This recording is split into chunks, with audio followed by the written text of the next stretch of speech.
I'm Paul Grace. I'm the drummer, if you want to call it that, for the Disgusting Brothers. I sort of got drafted when the Colonel quit. The original Bob Roth Theater did one party in my basement, and then he went to law school, and he opted for fortune instead of fame. That poor guy. He could have been famous, but no, he chose rich instead. Luckily for me, they drafted me in 2 weeks before our first gig. And talk about learning a channel to play the drums. I had never done it before. But when I was a kid, I wanted to play drums in the worst way. And so now I do. That's what I tell people. It's true. Yeah, it was great. We were just winging it. We didn't know. We had no plans. We decided at the beginning not to put money in our pockets. We just play for benefits, for Splore to begin with, at the Ho Ho. I remember playing the Ho Ho the first gig. We were up there pounding away, Louie Louie, and whatever else we knew at the time. It was about 10 songs, and we went downstairs, and all of the waiters were crouched in a corner because they wouldn't clear the tables because the ceiling was coming down. All these dancers were up there.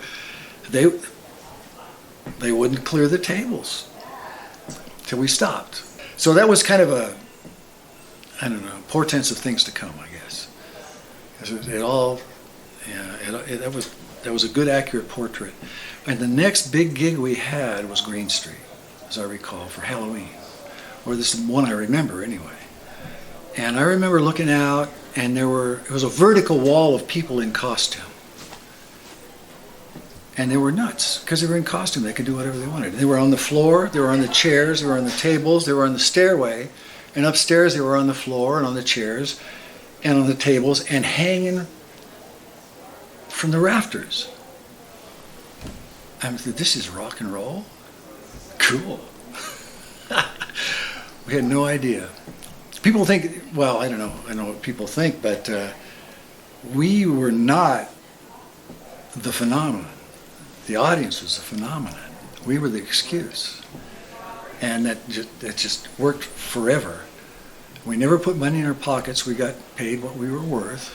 We were, for years, the most popular and the worst band in Salt Lake. So we guaranteed a good time. And nobody was too nervous about the quality. At least the audience obviously wasn't. And we just bashed away and tried to raise money for things we believed in, like Splore. It was a good start, good launch, good launching pad. Well, I swung in on a rope and landed on the vertical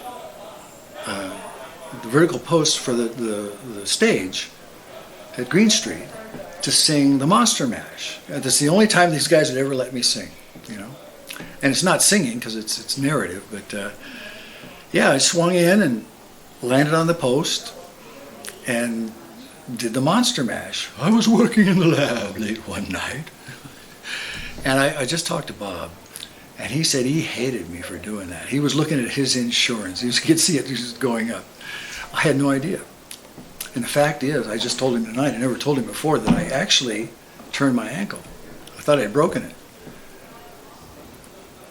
But I didn't want to tell him or anybody else because I was way too agile for that stuff back then, I thought.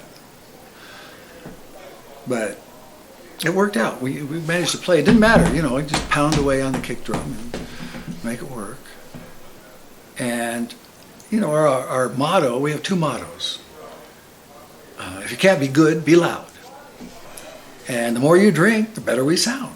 I'll bet you've heard that before. So, yeah. What an adventure. We had no idea the wave we were surfing. Apparently it was needed. We had all these energetic people that had all this passion for supporting outdoor adventures, the therapeutic stuff that Explore did, and it caught on. We started in my basement as a joke, and people started getting the joke.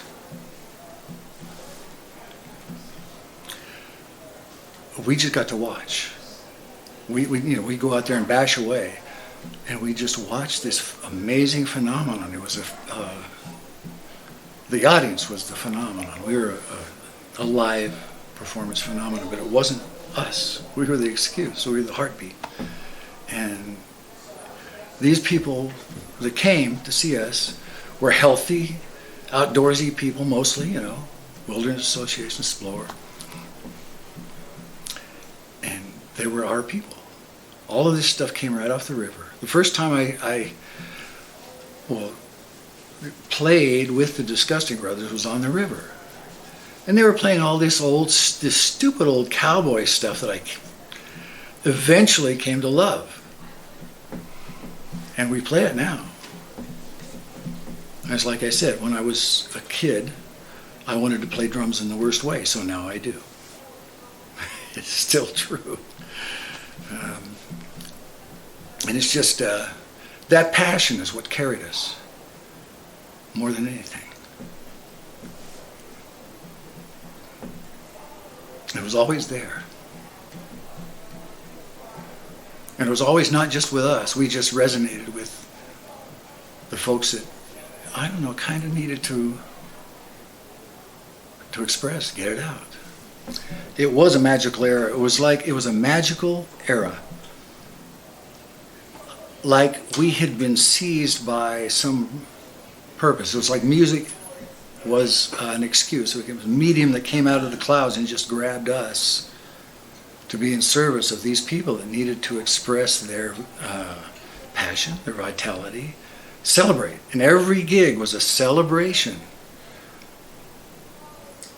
And there was a little variation in what was being celebrated, but it was a celebration of life every time. Ever since I met these guys, we got together. When I first came here, I came here from LA, and I had just lost 8 members of my family in 6 months. So I was kind of a mess, chocolate mess. And these guys took me on the river, first time. I was with Martha the Ham. It was her kind of gig.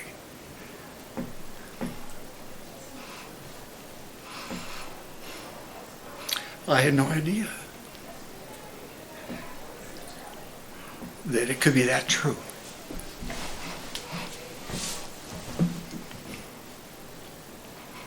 And for 40 years it's been that true.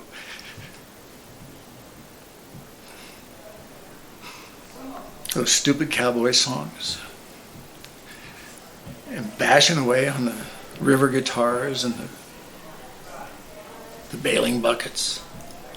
We just transferred that. We just plugged it into amplifiers and PA and played it louder. And we had a lot of agreement. And I felt like a servant the whole time. Like, this is necessary. This needs doing. And Martha came along and said, this needs doing. Play for Explore. Because we need something that captures the passion that we have. And we were loud enough. We were loud enough. So, like I said, if you can't be good, be loud.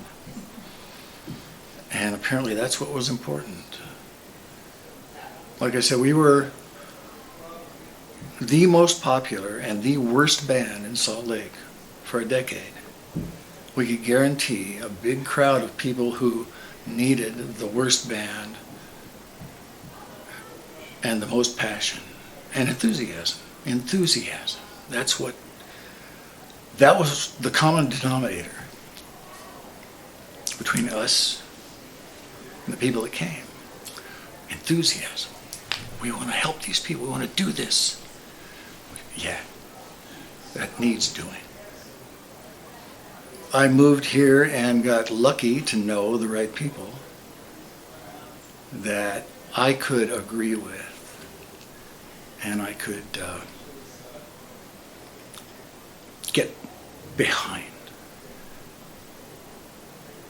put my efforts into whatever I could come up with. For years, I think I've been known as the worst drummer in Salt Lake City, but that apparently was not the important part. Apparently it was the enthusiasm, and I had no lack for that. And they didn't either. So I found a home.